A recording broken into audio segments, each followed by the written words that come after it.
네, 아저씨 안녕하세요. 네, 안녕하세요. 오늘은 어떤 스타일 하시나요? 오늘은 고객님 백금발 만드는 시술을 보여드릴 거예요.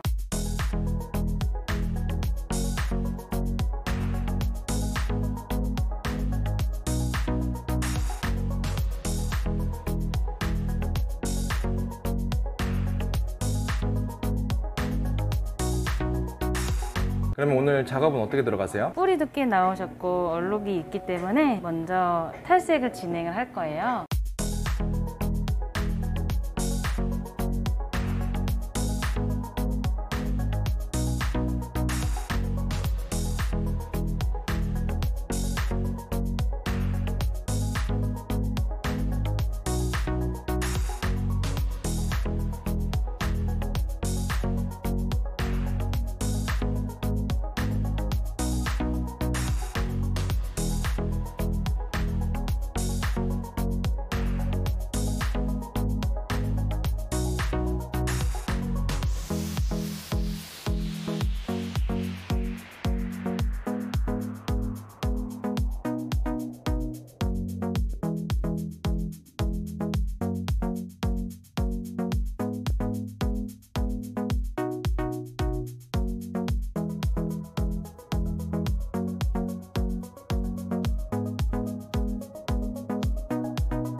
이게 지금 뭐예요? 미스트라고 해서 최대한 끝부분에는 손상이 없게 물을 먹게끔 하고요. 위에는 조금 더 빨리 빠지게끔 하는 거예요. 이거 되게 좋다. 손상도를 줄이는 방법이 어떻게 있어요? 제일 정확한 거는 타임을 따로 두지 않고요. 옆에서 계속 보면서 확인하는 게 제일 좋은 방법이고요. 그리고 웬만하면 너무 끝으로 갈수록 많이 안 바르는 게 좋죠. 손상도가 심하면 위험도가 높기 때문에 옆에서 보는 게 제 마음도 좀 편하네요. 손상도가 네. 좀 심하면 항상 이렇게 체크하시는 편이에요? 네네, 그렇죠. 아, 좋다. 알겠습니다. 네. 언제 이제 헹구나요?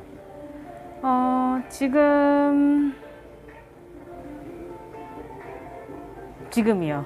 아, 지금요?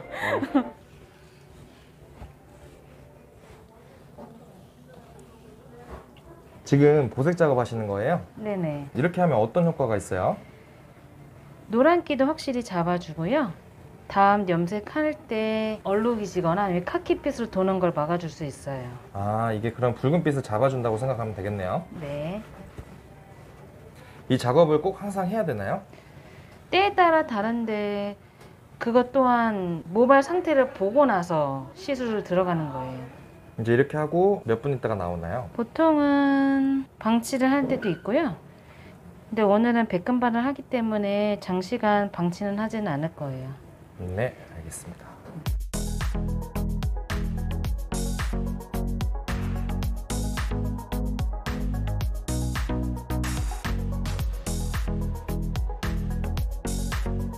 염색은 어떻게 들어가시나요?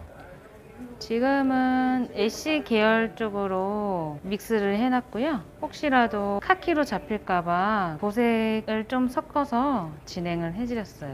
오늘 그럼 터치는 어떻게 들어가세요? 지금 뿌리 탈색했던 거 위주로 먼저 시간 보고 나서 끝에 바래진 색상을 한 번 더 다른 염색약으로 들어갈 거예요. 그러면 두 번 나눠서 들어가는 거네요? 네네. 아, 한 가지 염색약으로만 들어가는 게 아니라 색깔 보면서 따로따로 나눠서 들어가는 거구나. 네, 맞아요. 어, 지금 색상도 아무리 맞춰도 뿌리는 노란기가 있기 때문에 보색으로 더 강하게 들어가야지 나중에 뺐을 때 고르게 나오죠. 색깔이 베이스가 되게 잘 빠져서 예쁘게 잘 나올 것 같습니다.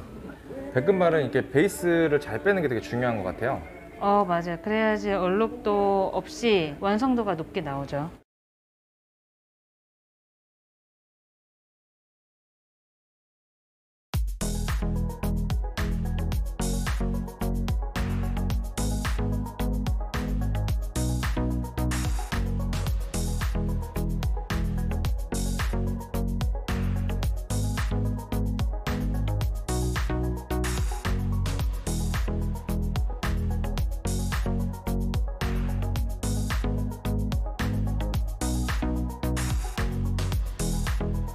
네, 아저씨님 머리 잘 나왔나요? 네, 잘 나왔어요. 노란기를 없애려고 보색 샴푸도 사용하면서 백금발 느낌으로 나온 것 같아요. 아니, 색감이 되게 예쁘더라고요. 밑에가 손상이 좀 많이 되어 있었는데 저는 네. 좀 녹을 줄 알았거든요. 어떤 노하우가 좀 있었나요? 중간중간에 클리닉을 넣어주면서 최대한 안 헹구게끔 하고 탈색이나 염색 같은 경우에도 묽게 탄다거나 그렇게 했습니다. 오늘 염색은 어떻게 들어가신 거예요? 염색 같은 경우에는 이렇게 세 가지를 썼고요. A10-13이랑 VA10-11이랑 그리고 요거는 생략을 하셔도 되시고요. 아니면 살짝만 넣어도 되고 비율은 그럼 어떻게 들어가셨어요? 거의 이거를 메인으로 두고요. 요거 같은 경우에는 노란기가 많으면 5% 아니면 뭐 3%에서 5% 중간으로 놓고요. 만약에 노란기가 없으면 요걸로 단독으로 가능해요. 오늘은 애쉬를 메인으로 쓰고 애쉬 바이올렛은 5% 그리고 LT는 1% 정도 그렇게 넣으신 거네요? 네네. 아, 산화제는 몇 프로 사용하셨어요? 신생모 같은 경우에는 6%를 사용했고요. 그리고 기염모로 갈수록 손상이 심할수록 3% 사용을 했습니다. 마지막으로 실장님은 머리를 하실 때 어떤 부분들을 좀 중점적으로 보세요? 저 같은 경우에는 고객님이랑 상담을 해보고 고객님의 피부톤 그리고 얼굴형에 맞게끔 디자인을 하고요. 그리고 나이대에 맞춰서 스타일을 만들어내는 거에 대해서 중점을 두고 합니다. 제가 볼 때 여기 그로이살론 부천점에서 백금발을 굉장히 잘 하시는 것 같아요. 다음에도 주기적으로 이렇게 네. 컨텐츠를 네. 많이 보여주시면 되게 좋을 것 같습니다. 네, 다음에도 백금발 스타일 자주 보여드리도록 노력할게요. 네, 감사합니다. 오늘 너무 고생 많으셨습니다. 감사합니다. 끝!